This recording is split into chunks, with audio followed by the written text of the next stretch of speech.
Por eso en Colosenses capítulo 1 versículo 27, el apóstol Pablo dice que Cristo en nosotros, Colosenses 1:27, que Cristo en nosotros es la esperanza de gloria. ¿Sí? Colosenses 1:27 y 28. Bueno, dice, a esto Dios se propuso dar a conocer cuál es la gloriosa riqueza de este misterio entre las naciones, que es Cristo en ustedes, la esperanza de gloria. Entonces, Cristo dentro de nosotros, ¿sí?, es la esperanza de gloria. Entonces, en ese mismo momento la persona tiene vida espiritual. Pero para que haya prosperidad en esa área, ¿sí?, para que la persona pueda seguir avanzando y tenga éxito, pueda cumplir el propósito para lo cual Dios lo creó. Y quiero que por favor me coloquen el versículo 28 también, donde el apóstol Pablo habla de cuál es el sentido, digamos, de su ministerio. Dice, a este Cristo proclamamos aconsejando y enseñando con toda sabiduría a todos los seres humanos para presentarlos a todos perfectos en Él. Aquí el apóstol Pablo habla de cuál es su ministerio entre las personas que ya recibieron a Jesús, ¿sí?, que ya tienen esa vida espiritual, que ya nacieron espiritualmente. Dice, ¿cuál es el ministerio que tiene? ¿Sí? Y es el ministerio de la iglesia, es el de aconsejar y enseñar con sabiduría a todos los seres humanos, dice, para presentarlos a todos perfectos en Él. La palabra perfección significa madurez completa, alcanzar el pleno desarrollo. No significa, como ya lo hemos aclarado en otra charla, ¿sí?, impecabilidad, no. Por ser de nosotros seres humanos que conservamos aún, habiendo recibido a Jesús, nuestra naturaleza humana, ¿sí?, tenemos posibilidad de pecar. La perfección tiene que ver en alcanzar el pleno desarrollo. El apóstol Pablo en Filipenses capítulo 3, vamos a leerlo por favor, busquemos en nuestras Biblias, aunque aquí nos facilitan el que podamos nosotros leerlo. En Filipenses capítulo 3 dice lo siguiente, en el versículo 7.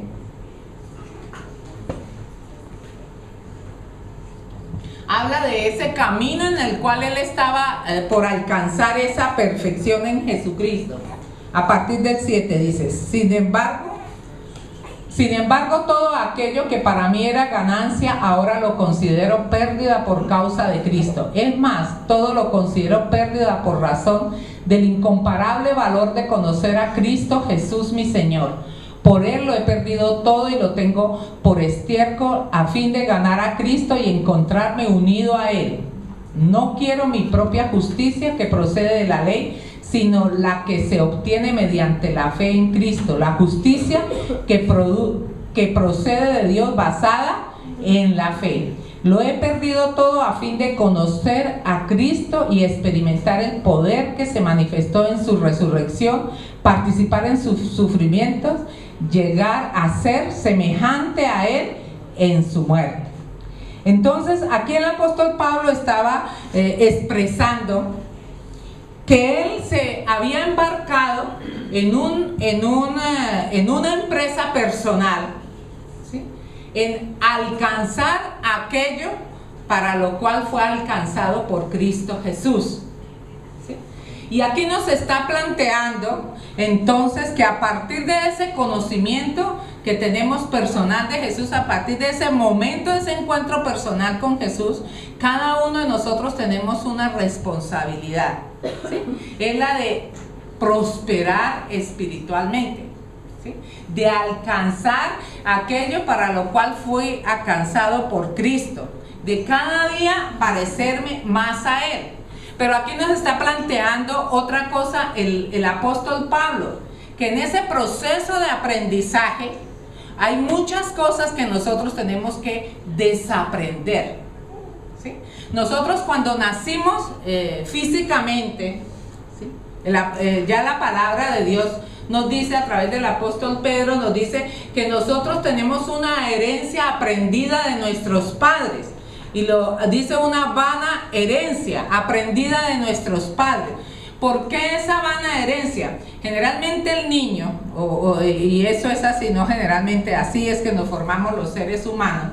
Las primeras impresiones en los primeros 5 años, ¿sí? 5 años, antes decían que hasta 7, no, ahora 5 años, porque realmente uno ve que los niños no es que hasta los 7 años alcanza su razón, puede ser la madurez emocional, sí, pero el aprendizaje que tienen esos primeros 5 años van a formar su herencia emocional, intelectual, su aprendizaje. ¿Sí? Entonces nosotros llegamos a Cristo no solamente con esas primeras experiencias, ahí se establece también los principios, los valores, ¿sí? Que son principios y valores, aquello que caracteriza una determinada familia, aquello que para una familia es importante, el niño lo está recibiendo por el modelo que le dan sus padres, ¿sí? Y a veces ese aprendizaje no es el mejor modelo, porque de pronto tuvimos unos padres o no los tuvimos, y por lo tanto no recibimos de pronto todos los modelos que eran necesarios, ¿sí? De nuestros padres recibimos lo mejor, pero tenemos que entender que el mismo hecho de que Jesús nos quiere conformar a su imagen y a su semejanza, en esa relación con Él, hay muchas cosas que tenemos que desaprender, ¿sí? Y aquí el apóstol Pablo de pronto nos parece como muy fuerte, ¿sí? Dice que muchas de las cosas que él había alcanzado, y él se dice que por las investigaciones que se han hecho y lo que él deja traducir también en su carta, que era una persona muy preparada para el término medio de su época, ¿sí? Era una persona que hablaba varios idiomas, ¿sí? Él escribió, por ejemplo, en griego, que era como el inglés de ese tiempo, a pesar que era de un origen judío, ¿sí? Que tenía, o sea, él era una persona preparada intelectualmente, también preparada, él era militar, ¿sí? En el manejo de las armas. Así todo, con todo lo que él había alcanzado, ¿sí? Dice que eso que él había aprendido, que aquello que dice, lo tengo por basura, ¿sí? Es muy fuerte, dice, lo tengo por como si fuera un estiércol, ¿sí? O sea, que estaba dispuesto a perder todo lo que hasta en ese momento había alcanzado, que era su bagaje cultural, emocional, familiar, éxitos alcanzados en la milicia, ¿sí? En su desarrollo personal, con tal de alcanzar a Cristo. Es decir, que si él sopesaba lo que había alcanzado con el modelo que Cristo le presentaba, él tenía que pensar que eso que había alcanzado era estiércol con tal de adquirir el modelo que Cristo le presentaba, ¿sí? Porque en la medida en que uno va intimando con Cristo, ¿sí? Y con su palabra, ¿verdad? Me gustó mucho una de las canciones que cantamos, ¿sí? Que tú eres mi respirar. No había caído en cuenta de pronto de una parte que dice que tu verdad en mí, es que dice así, a ver, no está nada. Tu palabra en mí son para mí verdad, ¿sí? Entonces cuando yo tomo que la palabra, ¿sí es que dice así? A ver, bueno. Tus palabras son para mí. Tus palabras son para mí. ¿Y luego qué dice? Yo voy al coro. Ah, bueno. ¿Y el coro qué dice? De anhelo su presencia fluyen y no soy nada así. Bueno, como tenía el mensaje de la palabra en esta mañana, mira, muchas veces había cantado esa canción, pero no había caído como en cuenta bueno, ahí ese. Mira, el segundo, con chuleta, eso está muy bien. Dice, tú eres mi pan, Señor, Dios, tus palabras son para mí. Y son para mí. Y yo te anhelo, Señor, y estoy perdido sin ti, ¿sí? Que ojalá, eso es lo que realmente el apóstol Pablo quería decir, ¿sí? Todo lo que yo he cosechado, mi formación profesional, intelectual, todo eso lo estimo como basura, como estiércol. Con seguridad que habría muchas cosas positivas. Y es más, si Dios cuando escoge a una persona y lo usa también con todo lo que él es humanamente. Por ejemplo, ¿por qué usó tanto al apóstol Pablo escribiendo o transmitiendo el mensaje a otras personas fuera? Y por eso fue el ministro entre los gentiles, ¿sí? Pedro fue el de los judíos. De pronto Pedro era muy espiritual, tenía mucha preparación también en esa, pero no tenía la lengua, los idiomas, la preparación, y solo le mandó un ministerio entre los judíos, es entre las personas que hablaban su propia idioma, que tenían su propia cultura, ¿sí? En cambio a Pablo, por ese mismo bagaje y esa formación que tenía, lo mandó a otras culturas, ¿sí? A los gentiles, y utilizó ese bagaje profesional, ¿ya? Con esto no quiere decir que todo lo que nosotros hemos construido o lo que el Señor nos ha, porque después uno entiende, uy, no, todas esas posibilidades que yo he tenido es porque Dios tenía un propósito en mí, en un determinado momento llegar a utilizar eso que yo soy, ¿sí? Pero eso es una cosa, ¿ya? Pero ya cuando es conformación del carácter de Cristo, llega un momento en la vida del creyente que tiene que tomar decisiones, ¿sí? O sigue creyendo y asumiendo lo que su cultura, su familia, su carácter le dice, o toma la decisión que tomó el apóstol Pablo, de considerar que esas cosas, aunque para mí son muy importantes, aunque para mí son muy valiosas, es mi familia, es mi entorno, son los principios y valores con los cuales fui levantado, fue el modelo que yo vi, todo eso era muy importante y es muy importante para mí. Pero si yo no tomo la decisión que tomó el apóstol Pablo de considerar que todo eso era estiércol fuerte, ¿cierto? Y basura, ahorita nos dirían los psicólogos, desaprender. Eso es desaprender, ¿sí? ¿Para qué? Para aprender un nuevo modelo de vida. Y ese modelo de vida es el que presenta el Señor Jesús. ¿Cuáles son los valores? Valores es lo que para mí es importante, ¿sí? Por eso se dice que los valores cambian, mas los principios no, ¿sí? Porque son los que permanecen para siempre.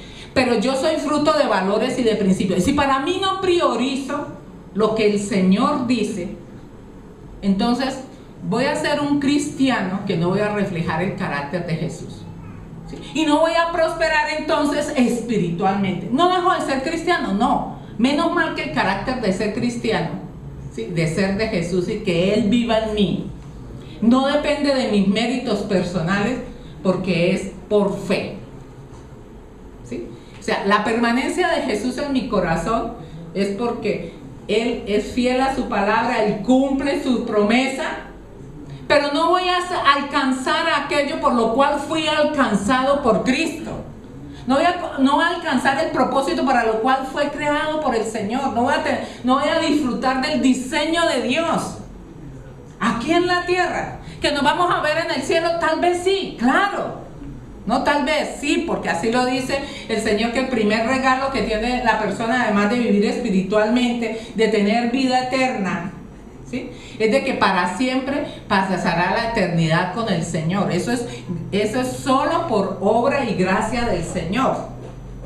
Pero ¿cuál es el problema? Que la persona aquí en esta tierra no disfruta del carácter de Jesús. En muchas oportunidades es el impedimento para alcanzar todas las bendiciones que Dios tiene para la persona, ¿sí? Y muchas veces Dios no puede derramar esa bendición que tiene para la persona, que tiene programada, porque dice la palabra de Dios que Él de antemano preparó todas las obras para que anduviéramos en ella, ¿sí? Luego el Señor tiene mucho para darnos, pero no estamos preparados para recibirlo porque no hemos trabajado nuestro carácter de parecernos a Jesús. Y seguimos viviendo, teniendo a Jesucristo en nuestra vida, de pronto orando, leyendo la Biblia, ¿sí? Pero no tomamos decisiones con dejar.